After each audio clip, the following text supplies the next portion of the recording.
Joanna, and Salome went to the tomb at dawn to anoint the body of Jesus.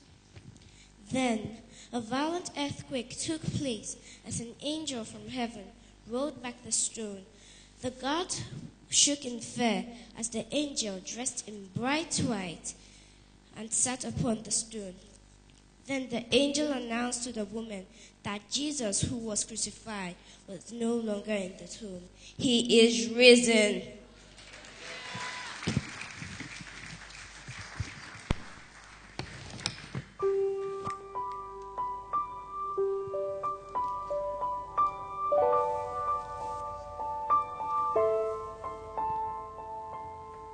This is the story of a brother who slept and woke up in Foreverland.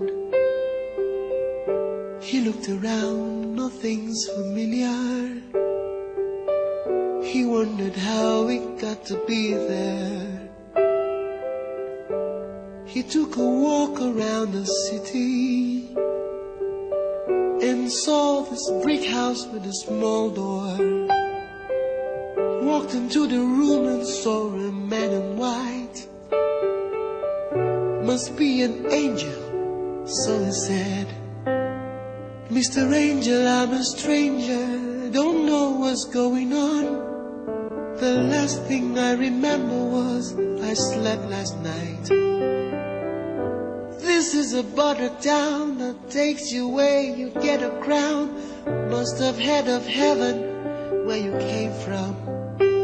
Only those whose name I find written in this book of life will forever be in paradise. Is your name in this book of life? Is your name in this book of life here? Is your name in this book of life? Is your name in this book of life here?